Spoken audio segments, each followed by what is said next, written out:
l'actualité. Et de 7, c'est reparti pour une nouvelle saison de décryptage et d'analyse de l'actualité d'ici et d'ailleurs. Nombreux sont les politicards. Mais rares font de la politique. Les gens pensent que quand on dit opposition, majorité, c'est vraiment chacun sort avec sa hache. Non, c'est pas ça la politique. Je pense qu'on peut toujours mettre une bonne dose de sincérité dans les rapports qu'on a avec les uns les autres. Nombreux ont de la prétention. Mais rares prennent des positions. 1974, quand le général Marc Timoko Garangwa a approché les partenaires sociaux en les respectant, cette même question de guerre qui est forcément utilisée ici, les syndicats ont accepté qu'on mette en place l'impôt unique sur le traitement de salaire. Nombreux font des jugements. Mais rares ont la justesse. Tout le monde est mauvais sauf celui qui parle. Toutes les femmes se battent autant que les hommes. Mais je dirais aussi qu'il y a des ministres hommes qui ne sont pas compétents mais qui sont là quand même. Ou bien. Mais quand l'actualité devient l'objet, tous deviennent sujets. Aujourd'hui, c'est les autres qui parlent de nous. Quand on analyse un certain nombre de choses, il y a des choses qu'on peut savoir. Et si on ne prend pas ça en compte, en termes de stratégie sur le long terme, on peut ne pas être sur la bonne trajectoire. Questionnement, critique, analyse, décryptage et des avant-propos qui titillent. Il y a toujours un risque dans toute action. Ce que nous souhaitons, c'est que ces vaccins soient efficaces et n'aient pas de conséquences énormes. Les religions révélées ont tendance à croire que c'est être athée. Or, être athée, ce n'est même pas croire en l'existence de Dieu du tout. En objectif, juste la vérité.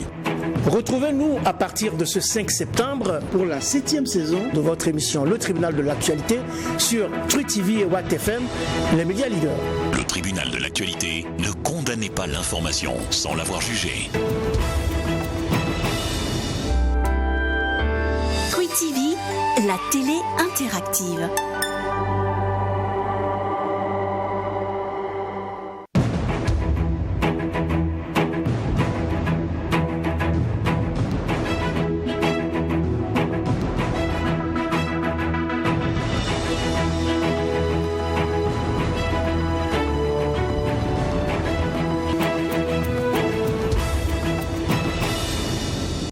Bonjour à toutes, bonjour à tous, c'est l'heure du tribunal de l'actualité sur les médias leaders, Watt FM et Truth TV.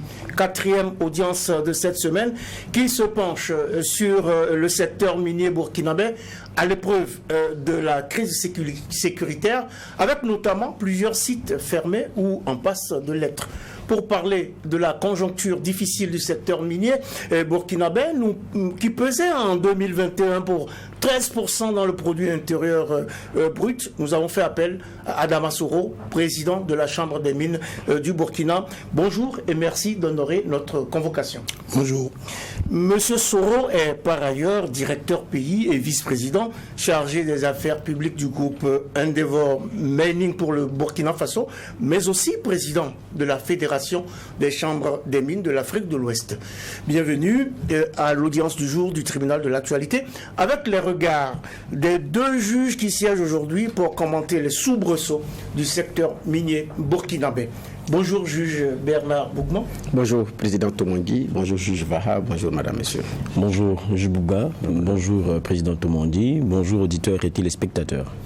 À nouveau, bonjour à tous, bonjour à toutes, auditeurs et auditrices de la radio 100% urbaine, Watt FM, que vous captez sur la 100.7, ainsi qu'à vous tous, téléspectateurs et téléspectatrices de la télévision interactive Truth TV, accessible sur la TNT nationale et sur la chaîne 254 de Bouquet Canal+.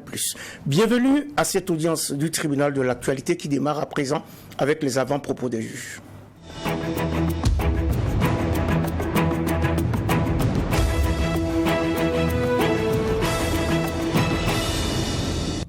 C'est l'heure des avant-propos des juges et nous écoutons le juge Bernard Bougman. Merci président, moi j'ai deux avant-propos. Le premier avant-propos c'est en lien avec la visite du chef de l'État au Mali, alors qu'on se posait la question de savoir s'il ira, il n'ira pas, parce que quelques heures avant, il y a eu beaucoup de commentaires, c'est vrai, c'est pas vrai, jusqu'à ce qu'un document malien fuite par rapport à la mise en place des officiels pour son arrivée et pour son départ. Effectivement, il y est allé. Et donc il y est allé pour échanger avec son homologue Assimi Goïta, naturellement sur les questions sécuritaires. Le Mali, le Burkina, le Niger, bon, nous sommes en tout cas durement frappés. Bon, surtout le Mali et le Burkina. Voilà. Le Niger dit d'ailleurs que sur son sol, il n'y a même pas de base terroriste. C'est beaucoup chez nous qu'il y en a, et au Mali. Et donc ici, une coopération entre ces pays s'avère nécessaire. Damiba avait effectivement commencé par le Mali, la Côte d'Ivoire, au Niger, et puis d'autres voyages qui étaient prévus finalement n'ont pas eu lieu. Est-ce que c'est aussi le début d'une vraie randonnée par rapport à voir comment est-ce qu'on collabore sur les plans sécuritaires, ou c'est juste une visite à Bamako pour s'enquérir de comment est-ce que les Maliens se débrouillent aussi là-bas? Toujours est-il que c'est des visites qui sont attendues. En général, quand vous faites un coup d'État, vous ne vous asseyez pas. Il y a cette randonnée diplomatique, parfois qui est faite en sous-main, ou parfois c'est vous-même qui prenez les devants. Donc, Damiba a procédé d'abord par l'envoi d'émissaires avant que lui-même n'y aille. Je ne sais pas si le capitaine Traoré a eu le temps de le faire ou elle allait directement, mais toujours est-il que c'est une visite qui a eu lieu. J'ai dit, dans ce contexte-là, c'est des rendez-vous qui s'avèrent nécessaires. Parce que vous prenez un pouvoir dans ces conditions, si vous n'avez pas aussi un soutien extérieur conséquent, ce n'est pas aussi évident. Espérons que les fruits de ces randonnées-là puissent contribuer efficacement à la lutte contre le terrorisme. Deuxième avant-propos, je vais aller rapidement. C'est ce qui se passe à la Nationale des Jeux du hasard. Donc, entre deux parutions du bimensuel Le Courrier confidentiel, ce qui est donné de voir là-bas, c'est pas très joli, c'est pas joli sur certains aspects.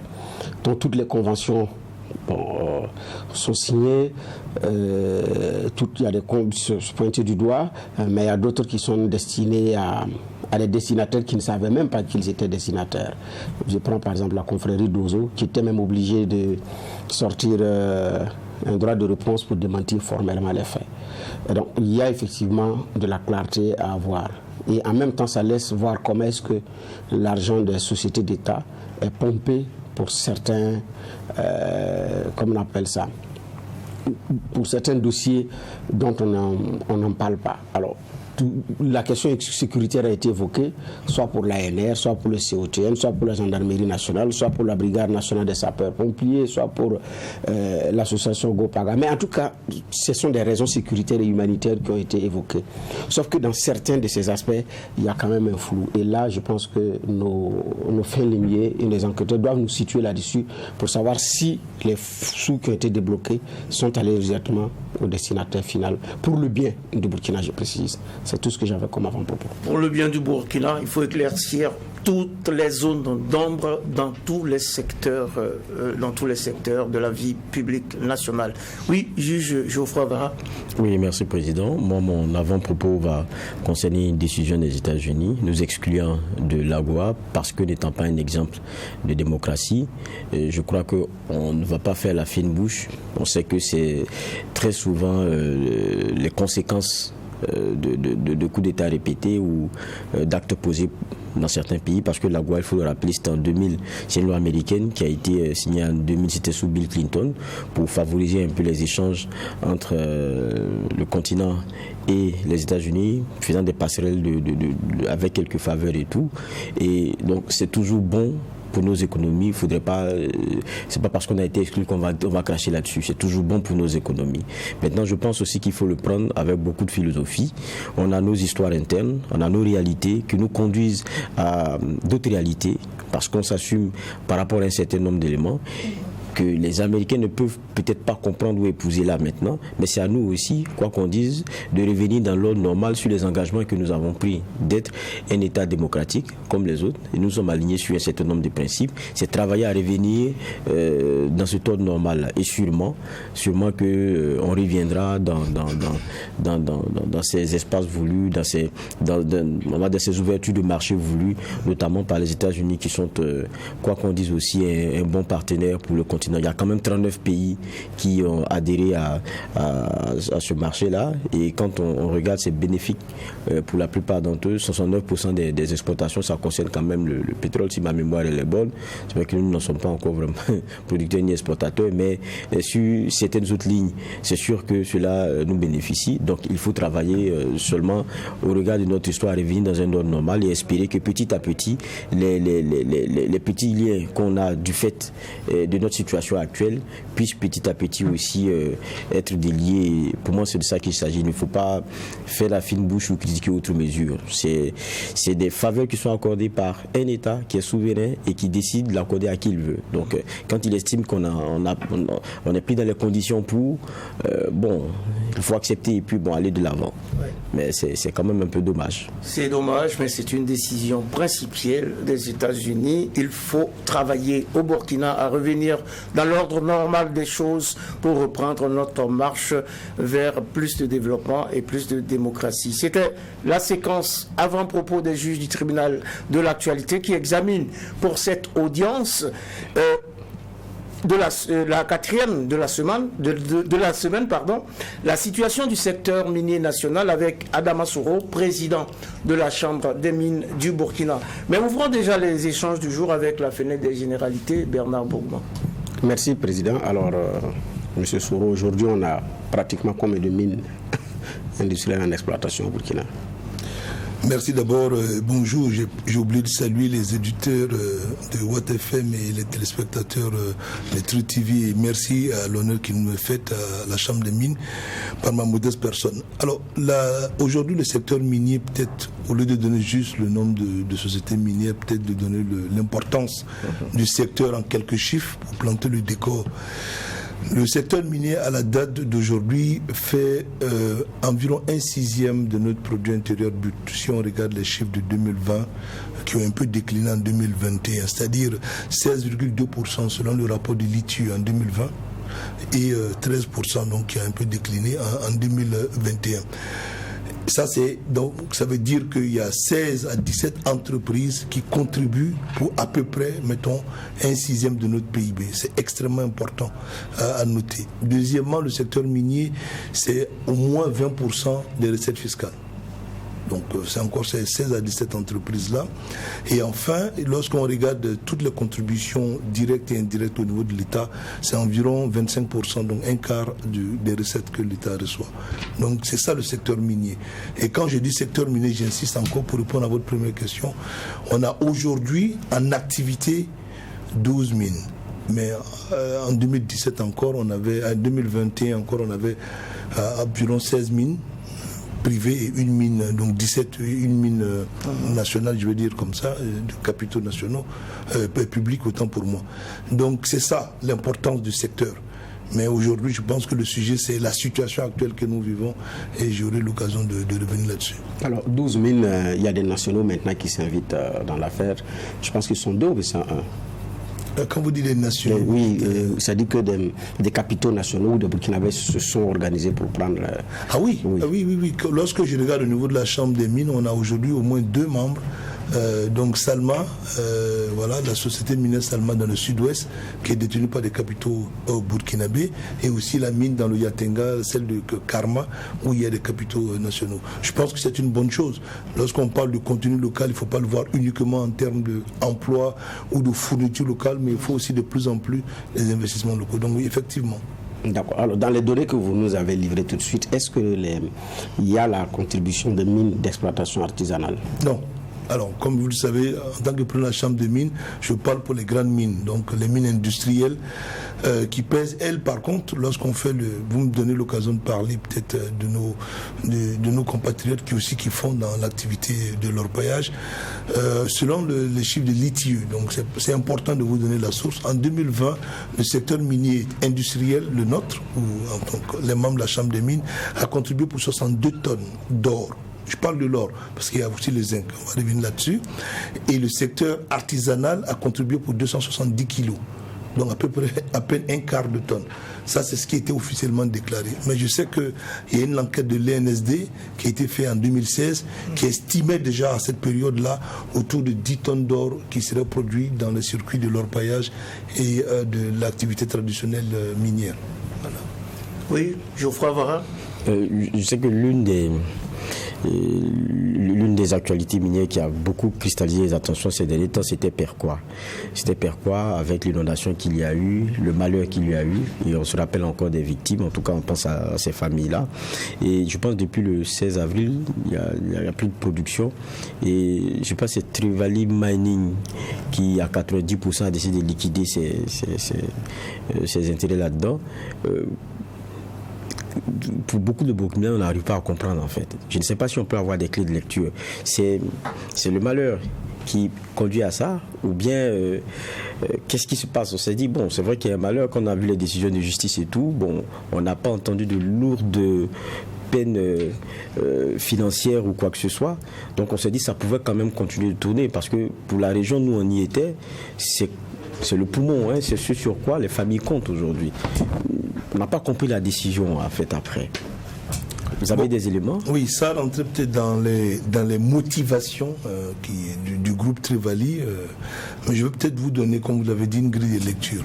D'abord, avant tout propos sur cet incident, c'est toujours de s'incliner devant la mémoire de nos 8 camarades qui malheureusement sont décédés. L'activité minière a cela comment on appelle, c'est inhérent à l'activité que d'avoir un risque au niveau des incidents qui peuvent arriver, parce que vous êtes dans un environnement où les risques sont répertoriés. C'est pour ça, contrairement peut-être à beaucoup d'autres secteurs, le secteur minier toute mine a un département qu'on appelle HSE en anglais, mais en français santé, sécurité, environnement au travail, où les risques sont répertoriés. Il y a une matrice de risque en amont, et chaque année ou chaque période, les gens sont sensibilisés là-dessus. Mais malheureusement, aucune œuvre humaine n'est sans, comme on appelle, infaillible. Donc cet incident est arrivé, malheureusement, on le déplore. Mais peut-être la question que vous posez part de la gestion peut-être qu'il y a pu avoir de cet incident-là. Voilà, je pense qu'au niveau sécuritaire, l'ensemble du secteur minier avait de commun accord avec la mine elle-même, donc de Nantou Mining. En fait, la mine, c'est Nantou Mining, le nom local, parce qu'il faut une entité locale. Et dans cette entité locale, 90% sont détenus par l'entité mère, donc qui est une société canadienne qui est membre de la Chambre des mines, qui s'appelle Trevally. Donc, et l'État burkinabé, comme le prédispose le code, détient 10%. Donc, quand cette situation est arrivée, je pense que dans la gestion, peut-être que c'est là qu'il faut peut-être s'interroger. Quand je dis dans la gestion, oui, il fallait faire tout, et je pense que tout a été fait, en tout cas humainement possible, pour sauver nos camarades qui sont décédés. Et lorsque on a découvert qu'ils étaient décédés, dans le même temps, je pense qu'il était de bon temps aussi peut-être de prendre des décisions pour voir comment pérenniser l'activité. De quoi s'agit-il? Perquois, c'est 715 emplois directs. Potentiellement, peut-être encore le même nombre au minimum d'indirects. Et comme vous le dites, c'est la seule mine dans la région du Sanguier. Voilà. Donc, qui au-delà des emplois, génère le 1% du chiffre d'affaires, donc le Fonds minier de développement local pour les communes impactées, génère de la fourniture locale pour les entreprises locales et nationales de façon générale, et génère des taxes et impôts. Donc, dès le moment où on était dans une situation où il y a eu un incident, la question c'était de faire d'abord, je le précise bien, première priorité, sauver autant qu'on le pouvait en tout cas. En ce moment, les 8 personnes, sans mettre une nouvelle vie en danger, donc il fallait être très méthodique là-dessus. Et secondo, préserver l'outil.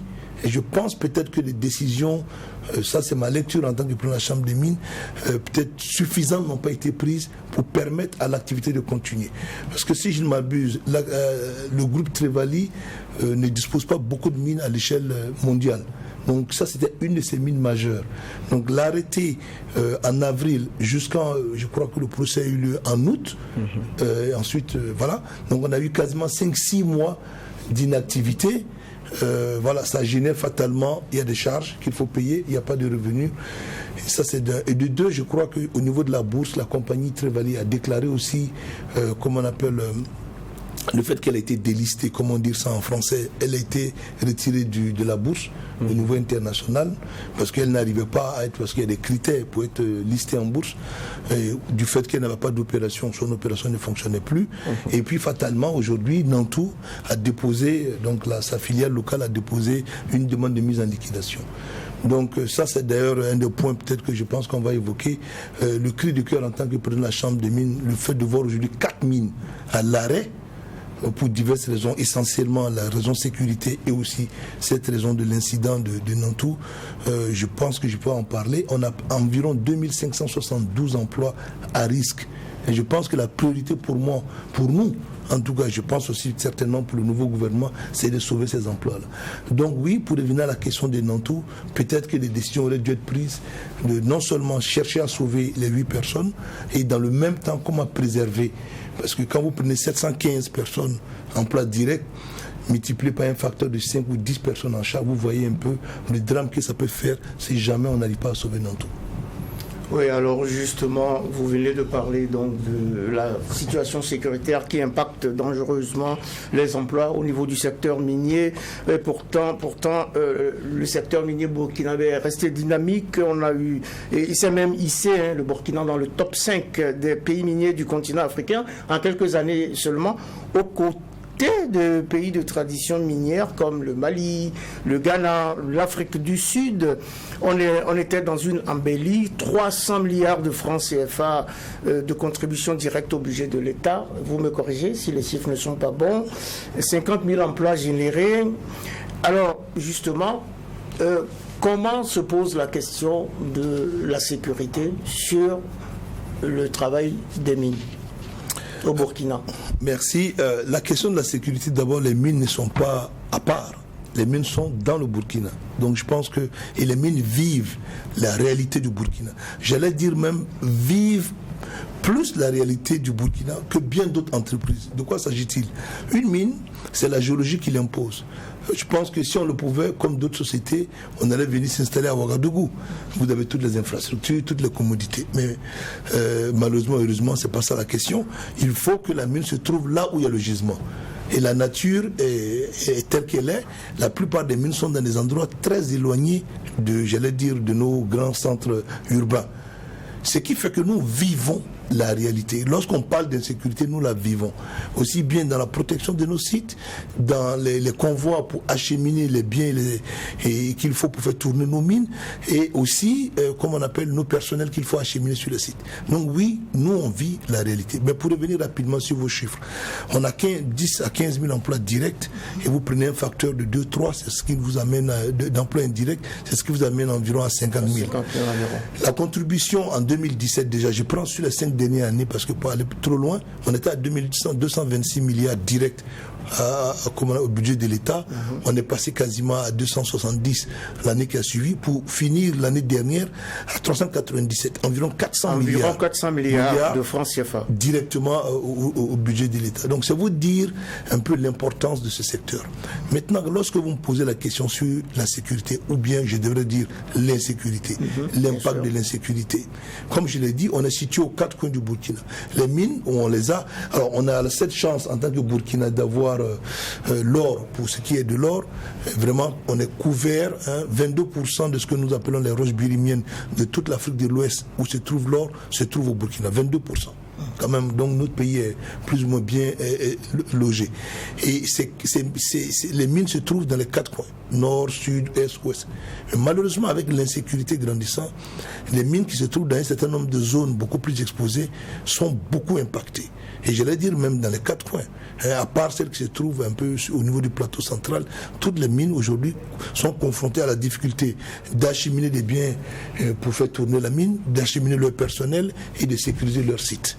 Ça, c'est la réalité. Cela génère donc un surcoût en termes monétaires. Parce que voilà, les dépenses, il faut transporter aujourd'hui, certaines mines ne transportent que par les airs. Tout le personnel, employé direct ou indirect, sous-traitant, tout ce que vous voulez, tout le monde est transporté par les airs. Vous imaginez, la moyenne, on est entre 800, mettons 700 à 1000 personnes par mine en tant qu'emploi direct. Et ici, vous mettez les sous-traitants. Donc, vous avez un trafic très élevé sur les mines, malgré le fait que même on a des rotations. Donc oui, aujourd'hui, nous sommes impactés. Et le plus grave, c'est qu'aujourd'hui, nous avons 4 mines qui ont arrêté, dont 3 pour des raisons de sécurité. Donc elles sont dans des phases de chômage technique. Ensuite, si rien n'est fait, s'il n'y a pas de solution, elles vont passer fatalement à la phase de licenciement et donc de fermeture. C'est ça le risque aujourd'hui. Et il faut qu'on le sache. Et l'autre point que vous avez dit, quand vous parlez du fait qu'on était sur une courbe ascendante, oui. Depuis le code 2003, qui était un code très attractif, et l'embellie des cours de l'or à partir de 2008-2009, ça, effectivement, les deux effets combinés ont attiré beaucoup. Et notre pays, aujourd'hui, c'était un record Guinness. En moins de, j'allais dire, mettons 15 ans, c'est hissé dans le top 5 des producteurs d'or, alors qu'on n'en avait pas. On n'était même pas, à part la mine de Poura qu'on a exploitée en interne au niveau public, les privés sont venus quasiment, je veux dire en termes d'exploitation, dans les milieux des années 2000. C'est ça la réalité. Donc aujourd'hui, l'insécurité est en train d'entamer tout ce bon potentiel-là. Toutes choses égales par ailleurs, lorsqu'on regarde l'année 2021 par rapport à l'année 2022, la production a déjà baissé. Parce qu'il y a 4 mines qui ne produisent plus. La mine de Perquois, au niveau du zinc. Au niveau du zinc, qui ne fait que du zinc. Qui ne fait que du zinc. Perquois, c'est la seule mine. Oui, c'est la seule mine qui fait du zinc. Voilà. Ouais. Donc, qui a arrêté de produire depuis, comment on appelle, avril. La mine de Yuga, donc la mine de BMC, Burkina Mining Company, depuis depuis l'attaque de son site de Waré en janvier 2022 a arrêté. Karma en juin dernier, donc Riverstone Karma, et puis Taparco, comme on appelle au niveau qui a arrêté en avril dernier. Donc, ça veut dire que pour le second semestre que nous venons de commencer, toutes ces mines-là, leur production ne seront pas comptabilisées. Donc, ça veut dire que fatalement, on va manquer de production. Et donc, qui dit production, dit recette pour l'État, dit potentiel part de marché pour les fournisseurs locaux, dit taxes pour les collectivités, notamment le fonds minier, et j'en passe. Je pourrais peut-être revenir là-dessus avec des chiffres, mais oui, voilà un peu l'impact de l'insécurité aujourd'hui. Le premier élément pour moi, c'est la perte potentielle de 2572 emplois directs et potentiellement 10 000 emplois indirects. C'est ça la priorité des priorités pour moi aujourd'hui. Oui, Bernard Bougma. Oui, on a vu aussi les événements de Boromo, où il y a eu les incendies sur le site. Alors aujourd'hui, est-ce que la sérénité est revenue? Excusez-moi. Oundé, pardon. Oundé. Je suis désolé, Oundé. Oui, effectivement, notre membre, donc la mine de Oundé, a subi le 17 mai dernier des incidents, une invasion de personnes directement ou indirectement liées à l'orpaillage qui ont vandalisé la mine et qui a généré beaucoup de pertes, j'allais dire, de dégâts matériels. Heureusement, il n'y a pas eu de pertes en vie humaine, même s'il y a eu des blessés. Aujourd'hui, oui, la situation revient progressivement au calme, mais demeure encore, et à l'échelle de toute l'industrie, et ça c'est une autre question, un autre sujet, oui, la cohabitation avec nos frères, parce que ce ne sont pas des ennemis, de l'orpaillage. Aujourd'hui, la question se pose. Pourquoi la question se pose? Justement, c'est une des conséquences de l'insécurité. Vous voyez, les zones, il y a beaucoup de zones traditionnellement qui avaient une forte densité d'activités d'orpaillage ou qu'on appelle encore artisans miniers. C'est dans le nord, dans le Sahel et dans l'Est. Vous savez que ces trois zones-là, aujourd'hui, ces trois régions, sont fortement impactées par comme on appelle le phénomène de l'insécurité. Donc il y a eu un afflux dans les zones, j'allais dire, qu'on pourrait juger beaucoup plus sûres, des orpailleurs, donc notamment le sud-ouest, l'ouest, le centre-ouest et même le centre. Ce qui fait que de plus en plus, entre les sociétés minières et les orpailleurs, il y a des frictions. Parce que les premiers, donc les sociétés minières, sont sur les permis qui ont été dûment délivrés par l'administration publique, le ministère. Et les autres qui sont là, lorsque je veux citer peut-être le professeur Père à son âme, Jean-Baptiste Kitega, qui situe déjà l'activité de l'orpaillage, enfin le début, lorsqu'on regarde l'histoire, c'est un archéologue, dans les milieux du 15e siècle. Donc c'est fait de 600 ans, 700 ans que cette activité a cours. Et qui a été encore, j'allais dire, amplifiée du fait des différentes sécheresses qu'on a eues dans les milieux des années 70 et 80. Ce qui fait que beaucoup d'agriculteurs se sont reconvertis aujourd'hui. Ça, c'est les explications sociologiques. Donc, c'est les Burkinabés, on estime même à entre 1 million à 2 millions, donc certains même voire 3 millions, donc pas moins de 10% de notre population qui vit directement ou indirectement de cette activité-là. Mais aujourd'hui, les sociétés minières, je vous ai donné les chiffres de l'ITIE 2020, 62 tonnes d'or contre 270 kilos. La réalité, au niveau des caisses de l'État, elle est là. Mais l'autre réalité, c'est la cohabitation. Donc nous, on interpelle encore l'État pour que des mesures soient trouvées pour faciliter cette cohabitation-là et diminuer ce risque-là, qui est aujourd'hui amplifié par le phénomène de l'insécurité. Donc il faut trouver une solution. Donc pour terminer sur votre question, M. Bougma, non, la situation est relativement calme, mais je l'ai utilisé le mot relativement calme. Il faut trouver une solution long terme. Voilà. Parce qu'au-delà de l'orpaillage, il y a aussi les intrusions. Aujourd'hui, de plus en plus de personnes viennent dans les sites, on l'a vu, pas qu'à Oundé, mais d'autres sites aussi, viennent voler du minerai. Donc là, ce n'est plus de l'orpaillage, c'est autre chose. Oui, justement, c'était d'ailleurs l'autre volet de ma question, parce qu'il y a cet aspect-là aussi qui a pion sur rue, qui commence à prendre de l'ampleur. Comment est-ce que c'est géré avec les autorités? Alors, une fois de plus, nous, on est contribuables, on est administrés comme, j'allais dire, même les orpailleurs. Le papa, si je peux utiliser le terme, à tous, c'est l'État.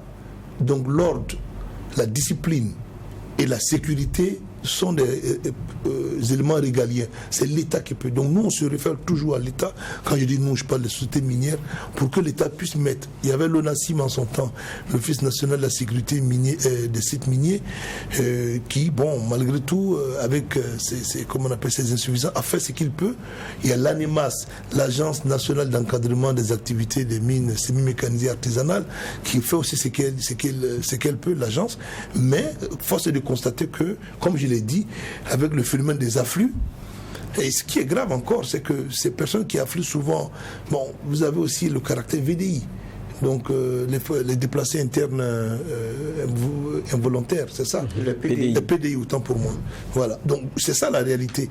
Donc tout ça vient complexifier la situation. Nous, Chambre des mines, nous, société minière industrielle, on se réfère à l'État via ces deux, comment on appelle, les agences, mais de façon globale, on communique avec les gouverneurs, on communique avec les hauts commissaires pour que des solutions soient. Nous, on est demandeurs de la solution, parce que c'est chez nous que ça se passe, et on a peur qu'il y ait une fatalité un jour et que la situation puisse dégénérer. Oui, Geoffroy Varab. Oui, c'est vrai qu'on parle de la question sécurité, c'est clair que pour les activités économiques, ça plombe, mais quand on regarde aussi, bon, c'est peut-être l'œil du profane, hein. Bon, on a l'impression que la guerre, ça ne décourage pas forcément l'investissement ou les affaires dans ce secteur-là. Regardez la Libye, regardez l'Irak, regardez la RDC, regardez la Centrafrique, regardez le Mali à côté, qui cette année a 70 tonnes, je crois que c'est ça, 70 tonnes. Je pense que c'est une tonne de plus en termes de prévision que l'année passée. Ça parle. Quand on prend le cas du Burkina, je pense que si mes chiffres sont bons, vous me corrigez, je pense que de janvier à août, on parle de 38,7 tonnes. Et quand on regarde la même période par rapport à l'année passée, c'est une baisse de 13%. Ouais.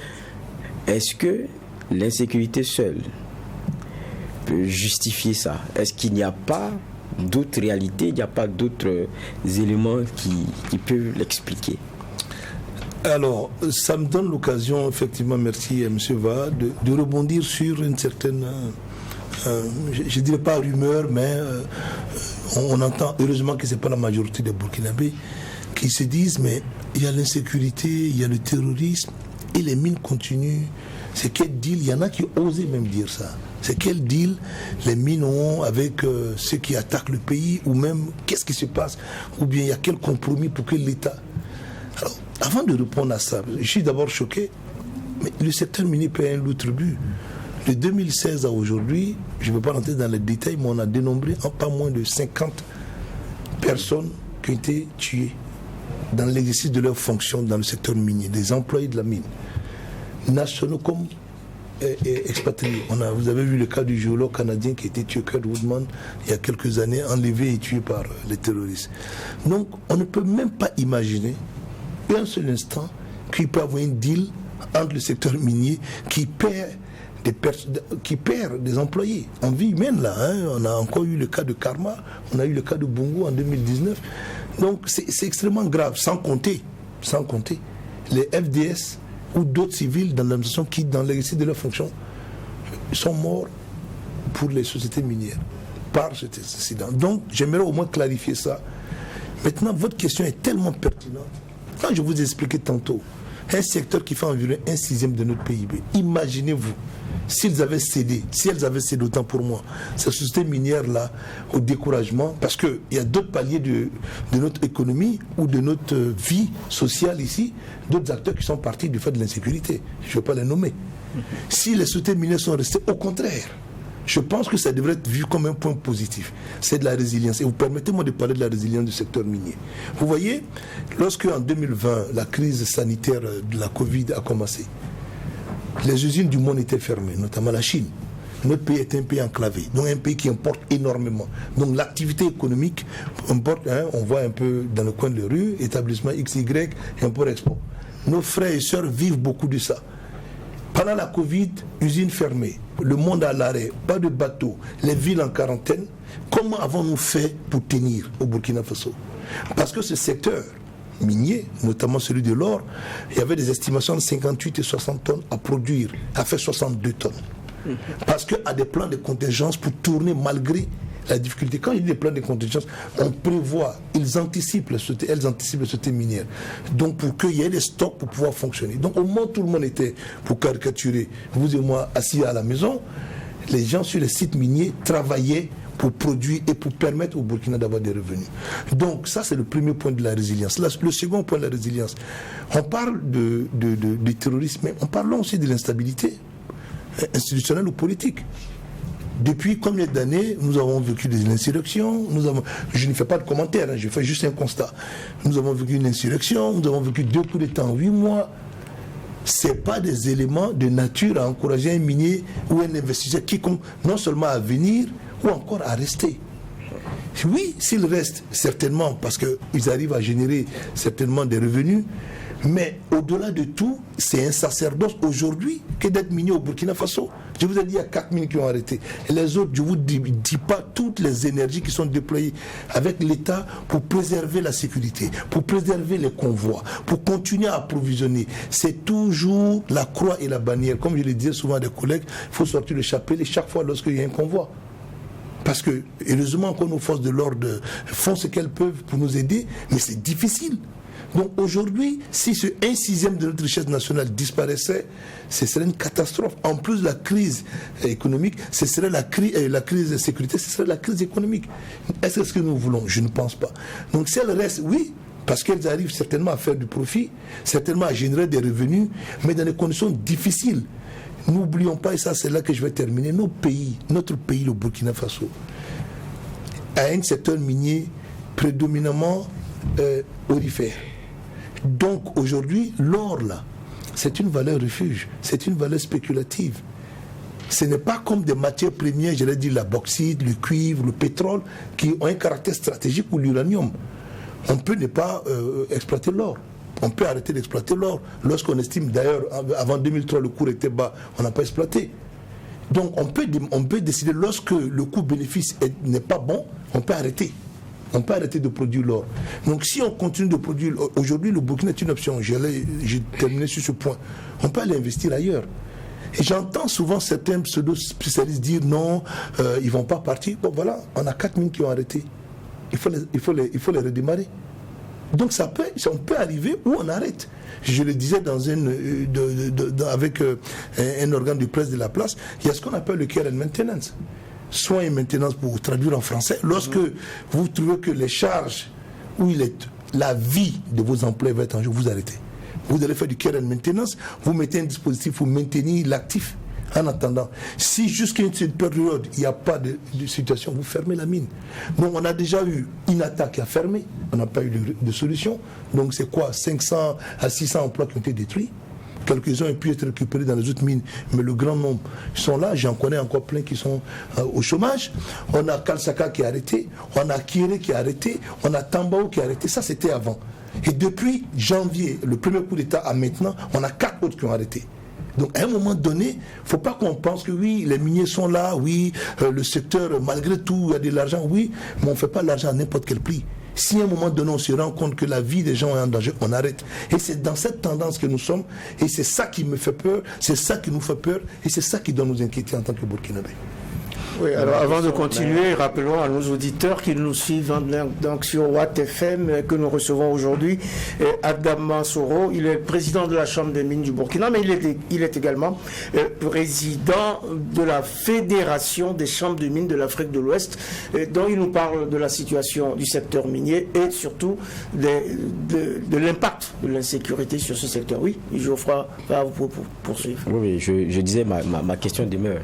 J'ai cité Centrafrique, j'ai cité la Libye, j'ai cité le Mali à côté, j'ai cité la RD Congo. On connaît ces zones d'exploitation qui sont celles d'insécurité majeure. J'ai pris le cas du Mali où la production d'or, parce qu'on parle d'or ici, elle est à 1 tonne supérieure, avec un contexte sécuritaire qui est pareil que celui du Burkina.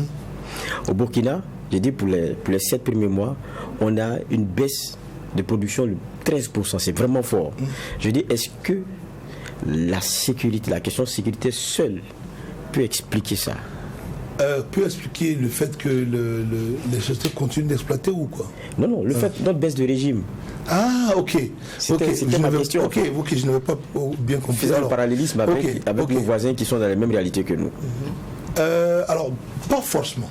D'accord. Je vais relativiser. Le cas du Mali, comme on parle d'Afrique de l'Ouest, je connais un peu. Vous êtes aussi président de la fédération. Le cas du Mali, quand même, les sociétés minières au Mali ne sont pas situées en zone rouge, comme chez nous. D'accord.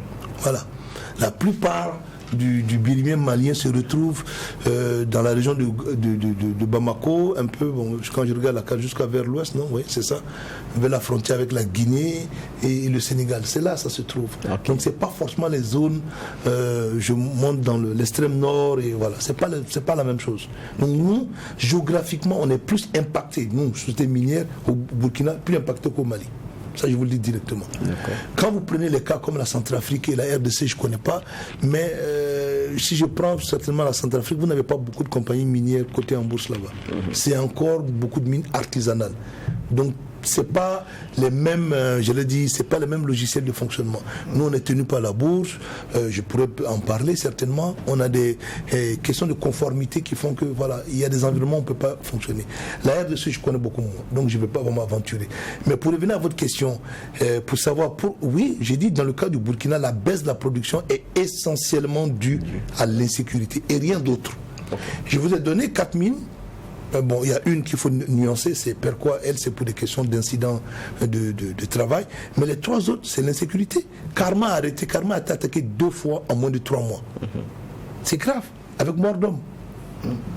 Est-ce alors pour vous, ces sociétés minières sont plus exposés que d'autres? Est-ce que justement ces terroristes sont plus enclins à attaquer les sociétés minières parce qu'ils y trouvent peut-être un certain butin qu'ils recherchent? Je ne sais pas si c'est ça leur motivation, je ne connais vraiment pas comment ils fonctionnent. Mais ce que je peux dire, dans une logique de l'attaque terroriste, c'est apporter de la terreur. Apporter de la terreur, terroriser comme on dit. Le but ultime, c'est quoi? Mais c'est peut-être de casser tous les ressorts de l'économie, entre autres.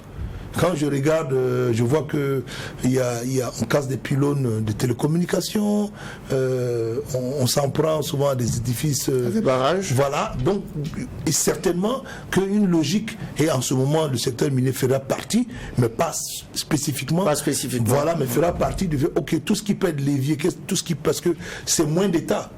C'est ça le but ultime, pas d'État ou moins d'État. Donc en ce moment, l'État fonctionne grâce à quoi? On revient au point que je disais, l'État fonctionne parce que l'État a des recettes, parce que l'État a des secteurs stratégiques qui lui permettent de vivre. Et donc je pense qu'aujourd'hui, sans fausse modestie, le secteur minier peut être jugé comme un des secteurs stratégiques de ce pays parce qu'il ne fait pas 1/6 du PIB qu'il veut. D'accord. Oui, juge Bougma. Oui. Juge on n'avait pas terminé. Non, pas terminé, je vais... Facilement, c'est une autre logique. Je partais ailleurs, donc allez-y. Ok, moi-même, je vais ailleurs. Vous êtes président de la Chambre des mines. Quand on entend mine au Burkina, on voit or seulement. Oui, c'est vrai que, oui, je l'ai dit tantôt, c'est le métal le plus prédominant dans l'exploitation minière, c'est l'or. Mais pas que. On a aussi le zinc, Mais malheureusement, on n'a que un seul gisement. On a le manganèse, on a l'un des plus grands gisements au monde, qui est Tambao, qui depuis des années, malheureusement, n'a pas pu être exploité. Voilà, mais je sais que lorsqu'on regarde de façon lithéologique, il y a d'autres substances, il y a des traces de cuivre dans le sud-ouest qui ont été trouvées, donc il y a d'autres substances potentiellement. Mais effectivement, celui qui aujourd'hui, parce que c'est pas que l'existence, votre question elle est bonne, c'est pas que l'existence géologique, donc je l'ai dit naturelle, de la ressource, il faut combiner aussi des conditions économiques qui permettent de rendre... voilà. Aujourd'hui, avec le prix de l'or, un des gisements qui donne de l'intérêt pour les investisseurs, c'est l'or. Donc c'est l'or qu'on exploite. Okay. Voilà. Au niveau de la chambre des mines, moi, le Tambao, c'est un long serpent de mer. Hein. Il y a eu des rebondissements. Le dernier procès, l'État burkinabé a remporté, mais en même temps, son exploitation jusqu'à présent, ça demeure une difficulté. Est-ce qu'il y a une explication particulière? Parce que c'est un intérêt manifeste également, même si c'est le métal jaune qui prime sur les autres minéraux. Ça, c'est une bonne question. Quand on regarde aujourd'hui les développements, vous voyez au niveau... Parce que voilà, pour parler des conditions économiques, c'est lié aussi à l'environnement mondial. Aujourd'hui, vous voyez que de plus en plus, on parle de lithium, on parle des terres rares, on parle d'autres métaux qui, jadis, n'avaient pas le vent en poupe, je vais dire ça comme ça, mais qui commencent à être très intéressants. Parce qu'économiquement, notre monde se trouve, on est dans l'ère du tout électrique, les voitures électriques, parce que bon voilà, les questions du climate change avec le réchauffement climatique est dans. Donc aujourd'hui, des métaux qui n'étaient pas peut-être valorisés commencent à l'être, comme le lithium. Et figurez-vous que le manganèse, selon certaines lectures que j'ai faites, aussi a un potentiel dans sa transformation où on peut utiliser des sous-produits pour faire aussi dans l'industrie de l'électrique, en fait, tout ce qui est batterie et consorts. Donc oui, ça va avoir de l'intérêt aujourd'hui. Mais pourquoi ce n'est pas le cas? Vous savez que c'était un projet qui date depuis le temps de la Révolution. Je sais que le président Sankara avait fait la bataille du rail, donc le chemin de fer jusqu'à Tambao, malheureusement qui s'est arrêté à Kaya, un cheval de bataille. Pourquoi? Parce que le problème majeur de Tambao, c'est le transport du minerai. Donc parce que c'est des volumes énormes. Je sais que de mes lectures, il y a potentiellement 100 millions de ressources et 20 millions de réserves déjà prouvées, à une teneur entre 45 et 52%. C'est une réserve d'un gisement de classe mondiale qui est prisé. Mais il faut des rails. Parce que nous, on ne le transforme pas. Contrairement à l'or, ça sort en lingots, c'est beaucoup plus simple. Bon, enfin, ça sort en doré, comme on appelle. Mais là-bas, ça sort en volume très important. Il faut des rails. Donc je pense que ça, c'était il y a eu des tentatives de faire. Donc c'est le transport. Et maintenant, malheureusement, vient s'ajouter la question de l'insécurité, parce que ça se trouve être Sinakov et ça se trouve en zone plus que rouge. Voilà. Oui, juge Vara. Oui, moi je voulais qu'on parle aussi du contenu local qui avait été cher à l'un des ministres sous Roch Kaboré. Ça a été acté, c'est-à-dire l'obligation faite à travers un quota d'ouvrir son marché à des fournisseurs locaux. Aujourd'hui, est-ce que ça fonctionne très bien? Parce que je me rappelle qu'un peu avant, je pense 2020, il y avait une étude canadienne qui avait dit que bon, il pourrait y avoir des difficultés parce que quelquefois ça concerne de gros marchés, on a des problèmes pour avoir des fonds pour pouvoir honorer certains engagements, et puis il y a les standards en termes de qualité et tout. Donc il y avait quelques éléments qui avaient été un peu mis. Mais quoi qu'on dise, on y est allé. Aujourd'hui, ça donne quoi? Bonne question. Le local content, le contenu local, un décret a été pris qui est en vigueur depuis le 1er janvier. C'était un processus. Mais avant tout propos, permettez-moi quand même de situer le secteur minier l'année passée, 2300 milliards de recettes d'exportation, je précise. Donc ça dit le chiffre d'affaires globalement. Quand on regarde dans les frais de fonctionnement, dans les charges de fonctionnement, on va situer, mettons, bon an, mal an, entre 500 et 800 milliards sur ces 2000 et quelques là qui ont été dépensés localement. Et dans ce local, ça inclut tout, hein, les compagnies, les firmes internationales présentes, les firmes nationales et tout. Et une étude que le ministère des Mines et la Chambre des Mines ont faite en 2016-2017 situait autour de, à ce temps-là, déjà à 500 milliards. Et sur les 500 milliards, on estimait qu'entre 15 et 20% pouvaient être captés par des entreprises dites locales. Mais encore là, il faut nuancer, je ne veux pas rentrer là-dedans, parce qu'il y a des firmes internationales qui ont l'air, comment on appelle, je ne dirais pas, filiales locales, qui sont des sociétés burkinabées aussi. Mais là n'est pas la question. La pertinence, c'est de comment irriguer davantage, comment le secteur minier irrigue davantage par des externalités l'économie nationale. C'est ça la préoccupation. Et vous savez quoi, je vais vous donner un point assez intéressant, c'est qu'à la faveur du Covid, je vais reprendre un peu l'expression des Chinois, le yin et le yang, c'est souvent quand il y a une difficulté, il y a aussi une opportunité. À la faveur du Covid, on a vu les chaînes de valeur mondiales d'approvisionnement été un peu, comment on appelle, chamboulées. Ce qui fait que l'intérêt du local a pris une autre valeur. Puisque le tout n'était plus d'avoir, c'était d'avoir plus proche. Parce que vous pouvez avoir, mais il n'y a pas de bateau pour l'amener. Vous pouvez avoir, l'usine se trouve en Chine. Donc l'intérêt d'avoir, d'acheter localement, d'acheter plus près, c'est trouvé encore beaucoup plus important. Donc déjà cette dynamique-là, et j'oublie d'ajouter l'autre phénomène aussi, malheureusement, la crise entre la Russie et l'Ukraine aussi est venue ajouter à cette complexité des chaînes d'approvisionnement internationales. Donc les acteurs nationaux dans les différents pays ont commencé à se organiser. Donc c'est dans l'intérêt des sociétés minières qui, de par la spécificité de leur activité, sont des activités qui jadis importaient beaucoup parce que bon, il n'y avait pas j'allais dire, d'expertise locale. Mais déjà au bout de 15 ans, on commence à voir des champions nationaux qui pointent là, ça et là. Le tout, souvent, c'est l'approche texte. C'est vrai que, vous savez, même quand vous prenez des textes, le juridique vient légiférer sur une situation. Mais les situations sont liées à des secteurs différents. Je m'explique. Le juridique vient régler une situation qui est économique. La situation, elle est économique. Donc la logique, elle doit être économique. Okay. Le juridique ne vient que codifier les relations entre les différentes parties, sécuriser, situer les responsabilités. C'est ça le juridique, donc le texte même. Mais dans le fond, la logique, elle doit demeurer économique. Qu'est-ce que je veux dire par là? C'est qu'aujourd'hui, lorsque vous voulez faire du local content, je vous ai donné un avantage de la situation Covid et Ukraine que cela génère. On se met là-dessus et puis on se dit, mais les entreprises minières, là, c'est des entreprises avant tout. Ça veut dire quoi? Elles vont chercher toujours le rationnel compétitivité. Donc elles ne vont jamais acheter quelque chose qu'elles peuvent acheter ailleurs, plus cher et moins cher, acheter ici, moins cher. En ce moment, elle échapperait à la logique d'une entreprise, elle aura des comptes à rendre à ses actionnaires. Donc, dans la démarche que nous avons faite avec l'administration, c'est que lorsque ce texte a été mis en place, il y a eu d'abord, pour revenir à votre question spécifique, il y a eu d'abord les listes qu'il fallait donner, les plans d'approvisionnement, ça a été fait en février. Ensuite, il y avait des discussions pour affiner un certain nombre de points. Je vais vous donner un point, et là, je profite de votre antenne pour lui donner ce point. Vous voyez, il y avait la question des contrats qui existait avant le décret. Le bon sens aurait voulu quoi? Quand une loi, la loi dispose pour quoi? Pour l'avenir. Nous prenons l'exemple, je veux dire, juste pour faire un peu de digression, prenons le code des personnes au Burkina. Si on se levait, on change la nature de ce qu'on appelle un mariage. Est-ce que tous les mariages qui existent avant vont devenir caducs? Non, ça va disposer pour l'avenir. À tout le moins, on crée des mesures dites transitoires. Pour revenir à notre question, c'est ce qui s'est passé. Des contrats existaient avant.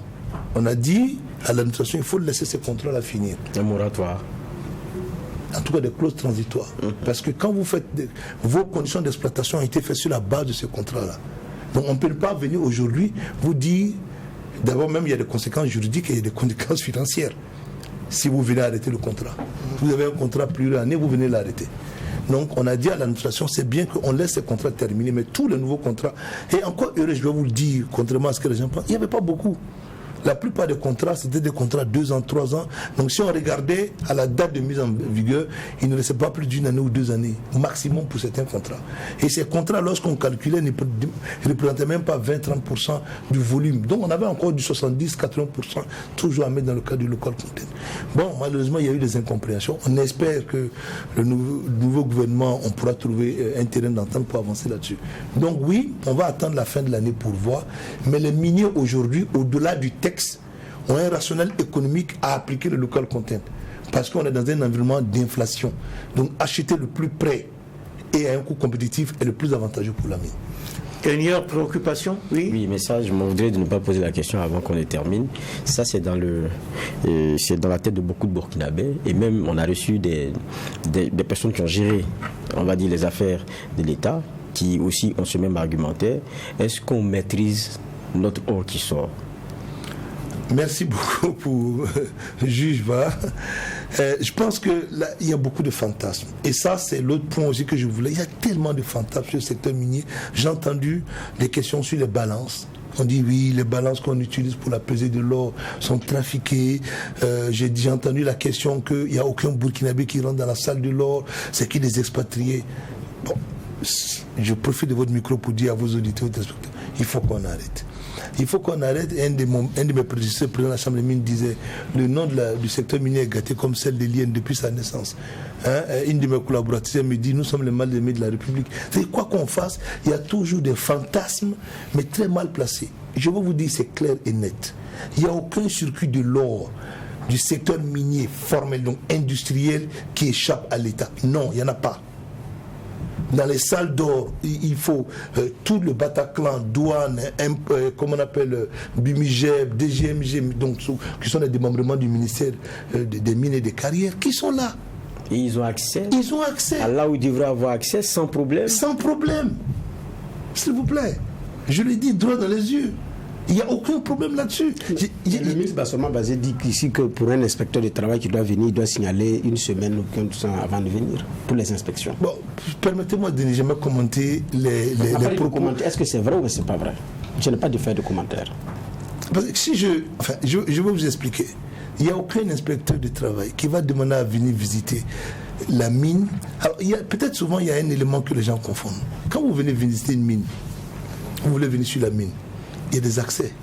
Vous allez écrire. Vous voyez une mine refuser à l'État d'accéder à la mine. C'est pas possible. C'est un ministre de la République qui le dit, puisque les inspecteurs du travail font parfois des contrôles inopinés dans les administrations. Ça, c'est vu récurremment dans les administrations privées. C'est pourquoi je pose la question. Permettez-moi, pour rester dans les termes, permettez-moi d'en douter. Voilà, je ne veux pas dire plus que ça, d'en douter. Alors, notre convoqué du jour doute sur cette question-là. Mais nous avons eu quand même quelques éclaircissements et quelques informations utiles sur le secteur minier. Malheureusement, le temps qui nous est imparti est arrivé à son terme et c'est la fin de cette audience du tribunal de l'actualité qui s'est penché sur les malheurs du secteur minier burkinabé, frappé de plein fouet par la crise sécuritaire, notamment par les récurrentes attaques terroristes. Notre invité du jour s'appelle Adama Soro. Il est président de la Chambre des mines du Burkina. Il est également président de la Fédération des chambres des mines de l'Afrique de l'Ouest. Merci d'avoir honoré notre convocation. C'est moi, je vous remercie. Merci au juge Bernard Bougma, merci. Merci au juge Geoffroy Vaha. Merci. Merci également aux équipes de réalisation ainsi qu'à vous tous, auditeurs et auditrices de Watt FM, ainsi qu'à vous tous également, téléspectateurs et téléspectatrices de Trui TV, pour votre attention et pour votre fidélité. Le tribunal de l'actualité est rediffusé chaque jour à partir de 21h30, temps universel sur Trui TV, 22h, temps universel et 5h du matin, temps universel toujours sur Watt FM, mais revient en direct demain matin à partir de 8h temps universel sur l'ensemble de notre réseau, avec un maillet toujours aussi juste, incisif et sans complaisance.